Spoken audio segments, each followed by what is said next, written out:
Breaking news చూస్తున్నాం. హైదరాబాద్ లో మరోసారి కాల్పుల కలకలం.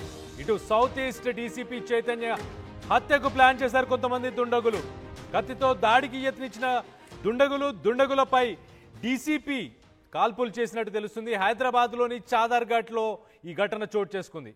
హైదరాబాద్ లోని చాదర్ఘాట్ కి సంబంధించిన విక్టరీ గ్రౌండ్స్ లో ఈ సంఘటన చోటు చేసుకున్నట్టు తెలుస్తుంది. హైదరాబాద్ లో మరోసారి కాల్పుల మోత మోగినట్టు తెలుస్తుంది. సో మొత్తానికైతే ఇటు పోలీసులకు సంబంధించిన డీసీపీ చైతన్య ఒక డిప్యూటీ కమిషనర్ ఆఫ్ పోలీస్ పై మరి హత్య యత్నం చేయబోయారా, లేకపోతే దుండగులు ఒక పర్సనల్ వెండెటా రివెంజ్ తో ఇలాంటి ప్లాన్ చేశారా తెలియదు. కానీ మొత్తానికైతే కాల్పులు అయితే జరిగాయి అక్కడ. ఇటు డీసీపీ ఆ దుండగులను కాల్చాడా, మరి డీసీపీని ఆయనని హత్య చేయడానికి వాళ్ళు కాల్పులు జరిపారా, కత్తితో దాడి చేశారా, ఏంటి అనేది తెలుసుకునే ప్రయత్నం చేద్దాం.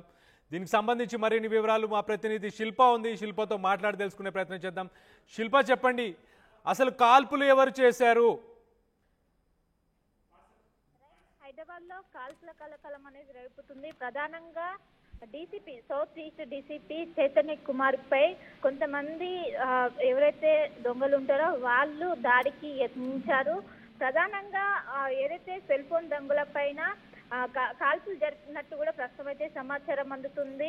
ఒకవైపు డీసీపీ పైన ఏకంగా కత్తితో దాడి చేసేందుకు అటు ఎవరైతే సెల్ ఫోన్ దొంగ ఉంటారో యత్నించడంతో దాన్ని ప్రతిఘటిస్తూ ఒకవైపు కాల్పులు జరిపినట్లు కూడా ప్రస్తుతం సమాచారం అందుతుంది. ఇందులో ఒకరికి గాయం కావడంతో దగ్గరలో నాంపల్లి హాస్పిటల్ కూడా తరలించినట్టు సమాచారం అందుతుంది.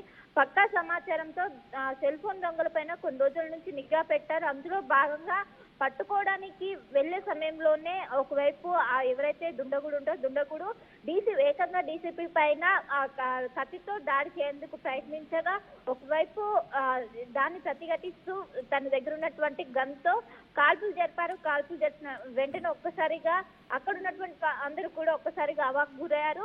మొత్తం మీద దీనిపైన పోలీసులు ప్రస్తుతం అయితే దీనికి సంబంధించి అక్కడ గాయాలైనటువంటి వారిని హాస్పిటల్కి తరలించి ప్రస్తుతం అయితే చికిత్స అందిస్తున్నారు. దీనిపైన మరీ కాసేపట్లో దీనికి సంబంధించి మొత్తం కూడా వివరాలు బయటికి చెప్పే అవకాశం అయితే స్పష్టంగా కనిపిస్తుంది. వాళ్ళు దొంగలను నివారించే ప్రయత్నంలోనే ఈ కాల్పులు జరిగినట్లయితే ప్రస్తుత సమాచారం అందుతుంది. మొత్తం మీద ఏదైతే చాదర్ఘాట్ లో ఉన్నటువంటి విక్టోరియా గ్రౌండ్ లో ఈ ఘటన జరిగినట్లు కూడా ప్రస్తుతం తెలుస్తుంది.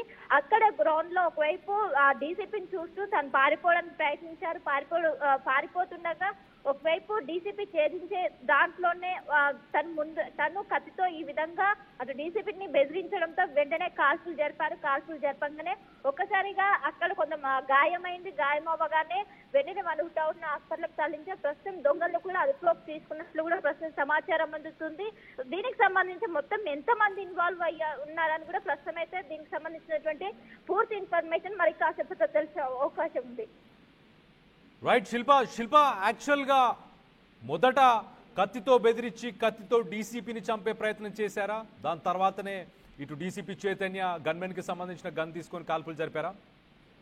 ఖచ్చితంగా పోలీసులు దుండగులు పట్టుకోవడానికి వెళ్తున్నారు. ఆ సమయంలోనే మొదట ఎవరైతే దుండగులు ఉన్నారో వాళ్ళు మొదట డీసీపీని చూసి ఏదైతే కత్తితో చంపేందుకు కూడా యత్నం చేశారు. దీన్ని ప్రతిఘటిస్తూ ఒకవైపు అక్కడున్న గన్మెన్ కాల్పులు జరిపారు. కాల్పులు జరపడంతో ఒక్కసారిగా అందరూ కూడా షాకు. మొదట అక్కడ ఉన్నటువంటి దుండగుడు ఎవరైతే ఉన్నారో దుండగుడు చేసినటువంటి పనికి ఇక్కడ డీసీపీ సంబంధించినటువంటి గన్మెన్ రెస్పాన్స్ అవుతూ ఈ విధంగా ప్రతిఘటిస్తూ మొత్తం కాల్పులు జరిపినట్టు కూడా తెలుస్తుంది. మొత్తం అక్కడ ఉన్నటువంటి ఏదైతే విక్టోరియా ప్లే గ్రౌండ్ లో ఈ ఘటన ఎంటైర్ ఇష్యూ జరిగినట్టు కూడా తెలుస్తుంది.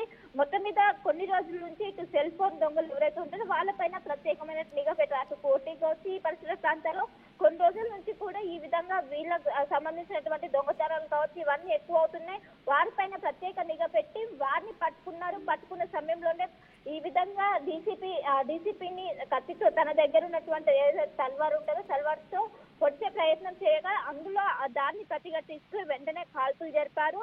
మొత్తం మీద ఈ ఘటనలో ఒకరికి గాయాలై ప్రస్తుతం హాస్పిటల్కి తరలించారు. ఇంకోవైపు ఎవరైతే కాల్పులు ఎవరైతే చంపడానికి యత్నించినటువంటి దుండగుని ప్రస్తుతం పోలీసులు అదుపులోకి తీసుకున్నారు.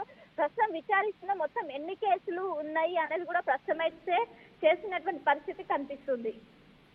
Right Shilpa, thanks for the latest update. Hyderabad పోలీసులు చాలా మంది ఏవైతే ఫోన్స్ మిస్సింగ్ ఫోన్స్ ఉంటాయో వాటిని IMEI నంబర్స్ని ట్రేస్ చేసి వాటన్నిటిని పట్టుకునే ప్రయత్నం చేస్తారు. గత సంవత్సరం మనం చూస్తే దాదాపు 14,000 ఫోన్స్ని హైదరాబాద్లో రికవర్ చేసి ఆ ఫోన్స్ పోగొట్టుకున్న వాళ్ళకి ఇచ్చారు. సో అలాంటి ఫోన్స్కి సంబంధించి దొంగతనాలు ఎవరైతే స్మార్ట్ ఫోన్స్ని దొంగతనాలు చేస్తారో అలాంటి దుండగులని పట్టుకునే ప్రయత్నంలో డీసీపీ చైతన్య ఇటు చాదర్ఘాట్కి వెళ్ళినట్టు తెలుస్తుంది. చాదర్ఘాట్కి వెళ్ళిన తర్వాత వాళ్ళని పట్టుకునే ప్రయత్నం చేస్తున్నప్పుడు వాళ్ళు కత్తులతో డీసీపీ చైతన్యని తనని హత్య చేసే ప్లాన్ చేశారు, తనని అటాక్ చేసే ప్రయత్నం చేశారు. అటాక్ చేసిన సమయంలో గన్మెన్ కింద పడిపోయినప్పుడు గన్మెన్ వెపన్ని తీసుకొని ఆ దుండగులని షూట్ చేశారు డీసీపీ చైతన్య అన్నట్టు తెలుస్తుంది. మొత్తానికైతే హైదరాబాద్లో కాల్పుల కలకలం రేపుతుంది. 3 రోజుల కిందట ఇలాంటి ఇన్సిడెంట్ ఇంకొకటి కూడా జరిగింది. సో ఆ విజువల్స్ మనం చూడొచ్చు. సో ప్రస్తుతానికి అమెరికా స్థాయిలో ఈ మధ్య కాలంలో కాల్పుల ఘటనలు ఇక్కడ హైదరాబాద్లో తెలంగాణలో కూడా జరుగుతున్నాయి. ఆ విజువల్స్లో చూడొచ్చు, మనం చాలా క్లియర్గా కనిపిస్తుంది. అక్కడే ఇంతకుముందు కూడా షూటింగ్స్ జరిగాయి. సో కాల్పుల ఘటనలు ఈ మధ్య కాలంలో తెలంగాణలో ఒక రకంగా అమెరికాలోని గన్ కల్చర్ని తలపిస్తున్నాయి. ఇటు పోలీసులు కావచ్చు, అలాగే కొంతమంది దుండగులు కావచ్చు, అలాగే కొంతమంది రౌడీలు కావచ్చు, రౌడీ మూకలు కావచ్చు, వీళ్ళందరూ కూడా ఈ గన్స్ యూసేజ్ అనేది ఈ మధ్యకాలంలో పెరిగిపోయింది. ఒక రకంగా హైదరాబాద్ పోలీస్కి international police summit, world police సమ్మిట్లో అవార్డ్స్ వస్తున్నాయి. ఒక పక్కన మనం చూస్తే కనుక క్రైమ్ రేట్ని తగ్గిస్తున్నారు. అలాగే దానికి సంబంధించిన ఇటు ఫోన్ స్నాచింగ్ ఎవరైతే చేస్తుంటారో వాళ్ళందరినీ కూడా పట్టుకుంటున్నారు. ఆ ఫోన్స్ అన్ని కూడా రికవర్ చేస్తున్న సమయంలో మొత్తానికైతే అలాంటి ఒక కేసుని ఛేదించాలని చెప్పేసి ఇటు డీసీపీ చైతన్య మొత్తానికైతే చాదర్ఘాట్కి చేరుకొని అక్కడ కొంతమంది దుండగులను ట్రేస్ చేసి వాళ్ళని పట్టుకునే ప్రయత్నం చేశారు.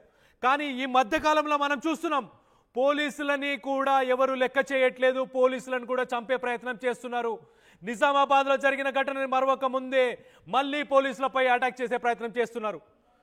సో ఒకసారి దీనికి సంబంధించి మరిన్ని వివరాలు మా ప్రతినిధి మధు ఉన్నారు, మధుతో మాట్లాడి తెలుసుకునే ప్రయత్నం చేద్దాం.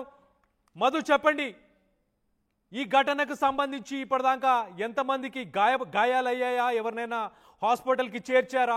నిందితులు పోలీసులని తెలిసి కూడా పోలీసులపై అటాక్ చేస్తున్నారు ఈ మధ్య కాలంలో. ఇది కూడా అలాంటి ఒక